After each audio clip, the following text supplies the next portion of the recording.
اس بات پر اہل سنت اور اہل تشیع متفق ہیں کہ امام علی مقام سیدنا امام حسین رضی اللہ تعالی عنہ کو اہل کوفہ نے کوفہ بلایا، خطوط لکھے اور آپ کے ساتھ دھوکہ کیا، جس کے نتیجے میں امام علی مقام سیدنا امام حسین رضی اللہ تعالی عنہ کو بے دردی سے ظلماً شہید کیا گیا۔ اب سوال پیدا ہوتا ہے کہ وہ کون سفاک تھے کہ جنہوں نے امام علی مقام سیدنا امام حسین سے دھوکہ کیا؟ اصل مجرم تو وہ ہے اس سارے سانحہ میں اور شہادت میں۔ تو اہل کوفہ کے متعلق تحقیق کرنی چاہیے کہ وہ کون تھے۔ تو ہم اہل تشیع کی کتابیں پڑھیں تو یہ بات بالکل صراحت کے ساتھ ملتی ہے کہ کوفہ بلانے والے شیعہ حضرات تھے، اہل تشیع تھے، ان کی کتابیں گواہ ہیں۔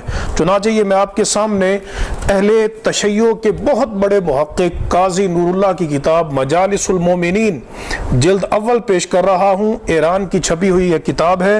اس میں یہ بیان کرتے ہیں، میرے ہاتھ میں فارسی نسخہ موجود ہے، وہ کہتے ہیں بالجملہ تشیع اہل کوفہ حاجت باقامہ دلیل ندارت، کہتے ہیں کہ کوفہ اہل تشیع کا ایسا کیپٹل تھا، مرکز تھا کہ جس کو بیان کرنے کی دلیل کی ضرورت نہیں ہے۔ یعنی یہ اتنی بدیہی بات تھی، ظاہر بات تھی کہ کوفہ میں اہل تشیع آباد تھے اور وہاں پر اہل سنت جو تھے وہ بہت قلیل تعداد میں تھے۔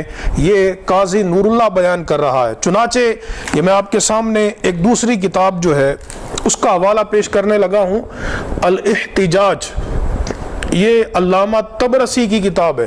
علامہ طبرسی جو ہے اہل تشیع میں بہت معروف محقق، مورخ اور سیرت نگار ہیں۔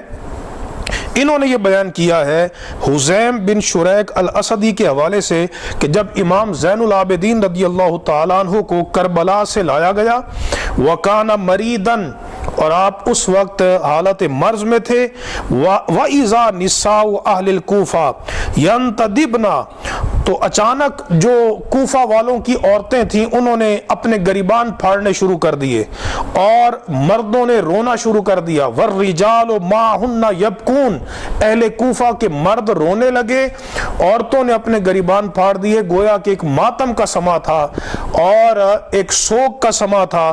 تو امام زین العابدین رضی اللہ تعالیٰ عنہ نے اسی بیماری کی حالت میں کہا، اس کا صفحہ نمبر 358 ہے اور یہ ذوی القربہ ایران کی چھپی ہوئی کتاب ہے۔ امام زین العابدین نے اسی نقاہت کی حالت میں جب اہل کوفہ کو آپ نے روتے ہوئے دیکھا، چیختے ہوئے دیکھا، ان کی عورتوں کو گریبان پھاڑتے ہوئے دیکھا، تو آپ نے فرمایا ان ہؤلاء یبکون علینا فمن قتلنا غیرہم، فرمایا کہ یہ جو اہل کوفہ رو رہے ہیں تو ان کے سوا ہمیں کس نے قتل کیا ہے؟ یہی تو ہمیں قتل کرنے والے ہیں، یہی تو ہمیں دھوکے سے بلانے والے ہیں۔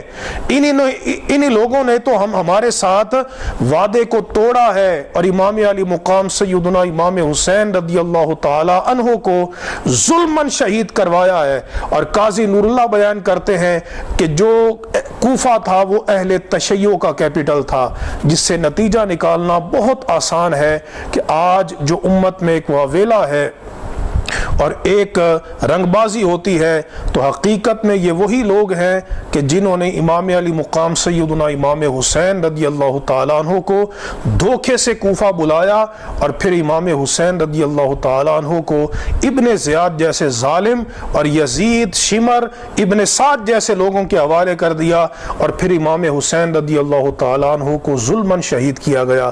اللہ تبارک و تعالی ہمیں حق کی معرفت عطا فرمائے۔ وآخر دعوانا ان الحمد للہ رب العالمین۔